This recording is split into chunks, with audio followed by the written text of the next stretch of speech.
Bismillahirrahmanirrahim. Asyhadu an la ilaha illallah wa asyhadu anna Muhammadar Rasulullah. Allahumma salli wa sallim ala sayyidina Muhammad wa ala ali sayyidina Muhammad. Sekarang kita akan mendengarkan versi asli dan benar dari kisah Harut dan Marut menurut Al-Quran. Kita akan mengetahui siapakah mereka sebenarnya. Kita akan belajar seperti apa sihir yang mereka ajarkan. Kita akan belajar juga bagaimana manusia bisa menjadi sakti dan hebat dengan sihir yang mereka ajarkan, dan bagaimanakah akhir dari kisah ini. Namun sebelum itu, bantu channel ini untuk terus berkembang dengan cara memberikan like pada video ini, subscribe video ini, dan share video ini supaya banyak yang tahu tentang kebenarannya. Terima kasih. Malaikat Harut dan Marut diutus ke dunia sebelum masa Nabi Sulaiman yang terkenal dengan kemampuannya mengendalikan angin, mengorganisasi pasukan jin, dan dapat berbicara dengan binatang, bisa membuat pakaian dari besi, dan lain sebagainya. Pada masa itu terdapat sebuah kota di Irak. Kota itu bernama Babel. Di sana orang-orang Yahudi menyebarkan sihir. Mereka membuat kerusakan. Mereka menyebabkan penduduk Babel hidup dalam ketakutan. Orang-orang Yahudi menipu penduduk kota dengan meyakinkan bahwa sihir dapat memberikan pengaruh di dalam kehidupan mereka. Sihir dapat memberikan bahaya. Sihir dapat memberikan perlindungan kepada umat manusia. Begitulah doktrin dan ajaran yang diajarkan oleh para penyihir kepada umat manusia. Lalu dari manakah para dukun dan para penyihir pada masa itu dapat memiliki kemampuan ilmu sihir gaib? Pada masa itu, bangsa setan diberikan kemampuan oleh Allah untuk bisa terbang mencapai langit. Mereka bisa mendengar percakapan para malaikat di langit. Para malaikat seringkali berdiskusi tentang keputusan dan takdir yang telah Allah tetapkan untuk bumi, seperti kapan bencana akan terjadi, kapan rezeki akan turun, di mana letak rezeki manusia, atau kapankah seseorang akan meninggal. Setan-setan itu memanfaatkan momen ketika percakapan itu terjadi. Mereka kemudian mencuri sebagian kecil informasi yang mereka dengar, bahkan sebelum malaikat menyelesaikan pembicaraan mereka. Informasi yang didapatkan oleh para setan seringkali tidak lengkap atau bahkan terdistorsi karena mereka tidak mampu mendengar seluruh percakapan dengan jelas. Meskipun demikian, para setan tetap menyampaikan kepada para dukun dan penyihir di bumi. Para penyihir ini kemudian menyampurkan sedikit kebenaran yang diterima oleh setan dengan banyak kebohongan dan tipu daya. Singkat cerita, ketika sebagian dari ramalan itu benar-benar terjadi, orang-orang yang datang kepada para dukun dan penyihir mulai percaya bahwa para penyihir dan dukun memiliki kemampuan untuk mengetahui hal-hal yang gaib. Ini adalah salah satu kebohongan besar yang tersebar luas pada masa itu. Orang-orang awam yang tidak memahami hakikat sebenarnya, mereka percaya bahwa para dukun dan penyihir bisa meramal masa depan atau mengetahui hal-hal yang tersembunyi. Padahal yang terjadi hanyalah manipulasi dari setan. Para penyihir ataupun dukun, mereka memanfaatkan kepercayaan ini untuk menipu, menyesatkan, dan mengendalikan masyarakat.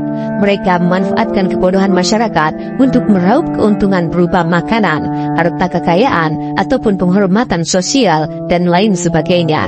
Akibat dari adanya kepercayaan yang salah ini, masyarakat menjadi semakin bergantung kepada para penyihir dan dukun. Mereka percaya bahwa para dukun dan penyihir memiliki kuasa yang luar biasa untuk mengubah nasib, mendatangkan keberuntungan, atau bahkan menyelesaikan masalah-masalah umat. Hal ini menciptakan ketakutan, kecemasan, dan juga pengaruh buruk yang menyebar di antara penduduk. Setan pada hakikatnya tidak mengetahui perkara gaib, tetapi dengan memanipulasi informasi yang mereka curi dengan tipu daya mereka, setan berhasil memperdaya manusia agar mereka percaya kebohongan-kebohongan itu. Ini adalah salah satu bentuk kerusakan besar yang ditimbulkan oleh setan untuk menyesatkan manusia dari jalan kebenaran. Kebohongan ini memperkuat kekuasaan para dukun dan penyihir, sehingga mereka dapat mempermainkan dan mengontrol masyarakat. Orang-orang yang putus asa seringkali datang kepada para dukun dan penyihir dengan harapan mendapatkan solusi untuk masalah-masalah hidup mereka. Sementara para penyihir itu hanya menawarkan tipu muslihat yang menguatkan cengkraman setan atas manusia. Na'udzubillah min dzalik. Melihat perbuatan setan yang menipu manusia dengan menyampur adukan kebenaran dan kebohongan, serta menyebarkan sihir sebagai cara untuk mengklaim pengetahuan tentang hal-hal gaib, Allah murka, sebab hanya Allah lah yang memiliki pengetahuan mutlak tentang perkara gaib. Tidak ada satupun makhluk baik manusia, jin, ataupun malaikat yang memiliki akses ke pengetahuan ini, kecuali jika Allah mengizinkannya.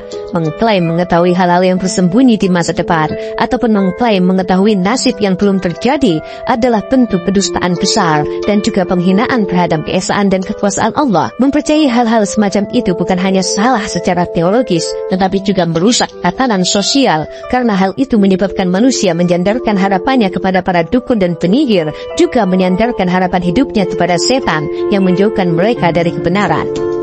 Untuk meluruskan kebingungan yang terjadi di kalangan manusia dan untuk menyingkapi budaya setan serta para dukun yang mengaku bisa mengetahui hal yang gaib, Allah kemudian menurunkan 2 malaikat ke kota Babel atau Babilonia. Kedua malaikat itu adalah malaikat Harut dan Marut. Tujuan dari pemutusan mereka adalah untuk mengajarkan kepada manusia bahwa sihir bukanlah sesuatu yang sakral, sihir bukanlah sesuatu yang istimewa, sihir tidak berasal dari pengetahuan gaib, sihir berasal dari sesuatu yang dapat dipelajari seperti ilmu-ilmu yang lainnya. Allah ingin mengajarkan kepada manusia untuk memisahkan antara ilmu yang benar dengan ilmu yang bohong yang telah lama disebarkan oleh para dukun dan para penyihir. Malaikat Harut dan Marut tidak diturunkan ke bumi untuk menghalalkan sihir atau menyebarkan praktik sihir, melainkan untuk memberikan peringatan bahwa ilmu sihir, ilmu para dukun adalah sebuah ujian yang berbahaya. Keduanya selalu menekankan kepada manusia bahwa meskipun mereka mempelajari sihir, tujuannya bukan untuk digunakan di dalam kehidupan. Sebaliknya, sihir diajarkan kepada manusia agar mereka memahami bahwa ilmu sihir tidak memiliki kekuatan kecuali atas izin Allah, dan bahwa ia bukanlah alat untuk menguasai ataupun untuk memanipulasi dunia seperti yang dilakukan oleh para dukun dan para penyihir. Setiap kali mereka mengajarkan sihir, kedua malaikat ini selalu berkata, "Sesungguhnya kami hanya cobaan bagimu, sebab itu janganlah menjadi kafir." Keberadaan malaikat Harut dan Marut di bumi adalah untuk menguji keimanan manusia. Mereka memberikan pengetahuan tentang sihir agar manusia menyadari bahayanya dan tidak tertipu oleh para penyihir yang mengklaim memiliki kekuatan gaib. Dengan kata lain, Allah menginginkan agar manusia memahami bahwa sihir tidak bisa memberikan kekuasaan mutlak ataupun kemampuan gaib seperti yang diyakini masyarakat pada waktu itu.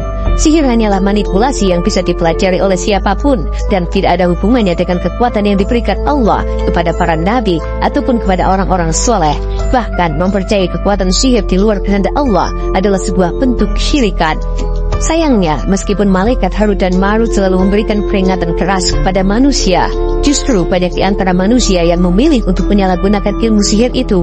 Sebagian mereka tergoda oleh kekuatan manipulatif yang ditawarkan oleh sihir, seperti membuat dua orang saling tertarik, saling jatuh cinta, memecah belah rumah tangga, menciptakan rasa takut di hati orang lain, ataupun menggunakan sihir untuk memperoleh keuntungan duniawi.